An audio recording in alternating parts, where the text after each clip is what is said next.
कोकणातील प्रत्येक अपडेट जाणून घेण्यासाठी आजच माझे कोकणच्या सोशल मीडिया प्लॅटफॉर्मला लाईक, फॉलो आणि सबस्क्राईब करा।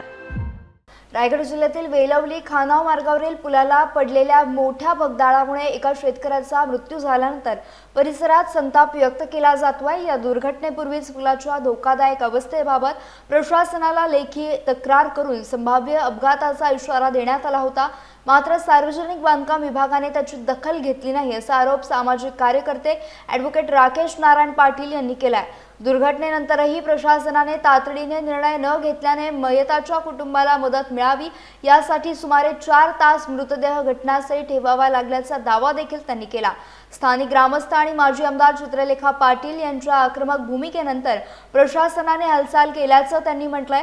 या प्रकरणी सार्वजनिक बांधकाम विभागाचे कार्यकारी अभियंता आणि संबंधित ठेकेदारावर गुन्हा दाखल करून कठोर कारवाई करण्याची मागणी ॲडव्होकेट राकेश नारायण पाटील यांनी केली आहे। तर आपण 2 दिवसापूर्वीच आपण सांगितलं होतं की हे जे होल पडलेलं आहे ते जर बंद नाही झालं, तर भगदाड बंद नाही झालं तर कोणतरी याच्यातून जीवाला मुकणार आहे आणि कोणाच्या तरी घरात काळोख पडणार आहे। आणि ते सगळं सिच्युएशन आज बिचारा एक खानाव ग्रामचा ज्येष्ठ व्यक्ती तर डेथ झाला, ही सगळ्यात मोठी शोकांतिका आहे। प्रशासनाचं हे अपयश आहे हे सत्य आहे, परंतु हा विषय हाताळणं शासनाला जमलं नाही हे कटू सत्य आहे। राजकीय नेते आले, गोंधळी साहेब आले, सन्माननीय चित्रलेखा पाटील मॅडम आल्या, त्यांनी आक्रमक भूमिका मांडली, तरीसुद्धा शासन नुकसान भरपाई किंवा त्यांना जे कॉम्पन्सेशन म्हणतात ते द्यायला सरकार म्हणजे बाजारभाव लावल्यासारखं झालं होतं। ही सगळ्यात मोठी शोकांतिका आहे।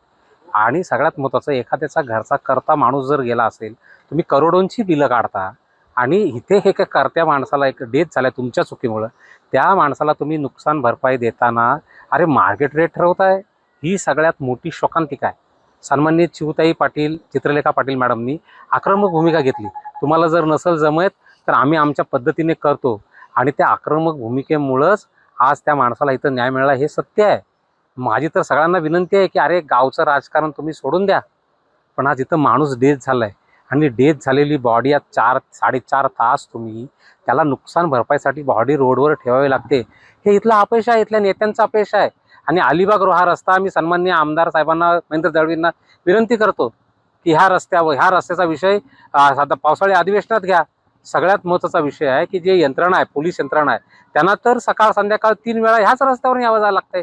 प्रवाशांपेक्षा पोलिसांचंही संरक्षण होईल, कारण जे रात्रीला जे पेट्रोलिंगला येतात त्यांना बिचारांना काय रस्ता माहीत होणार आहे, आणि एका पोलीस स्टेशनचं दुसरं पोलीस स्टेशन दुसऱ्याच्या एरियात पोलीस स्टेशन पेट्रोलिंगला येतं, त्यावेळी मग काय हे जे नुकसान होणार आहे ह्याला जबाबदार कोण आहे? आमदारांना विनंती करतो की येत्या पावसाळी अधिवेशनात हा अलिबाग रोहा रस्त्याचा विषय हा घ्या। मला 2-4 लोकांनी सांगितलं अरे त्या अलिबाग रोहा रस्त्याचा ज्यांनी ठेका घेतलाय तो म्हणे भाजपचा मोठा असते, त्याच्यामुळे कोण त्याचं वाकडं करणार नाही। लक्षात ठेवा, रावणाची लंका सुद्धा जळालेली आहे, त्याच्यामुळं ही जनता आहे, जनता काही करू शकते, पण अलिबाग रोहा रस्त्याचा जो विषय आहे हा अधिवेशनात निघून ह्या रस्त्याच्या लोकांना न्याय मिळणं गरजेचं आहे। जर ह्या विषयात जर सरकारने न्याय दिला नाही तर आम्ही रस्त्यावर उतरू, हे जगाचं सत्य आहे।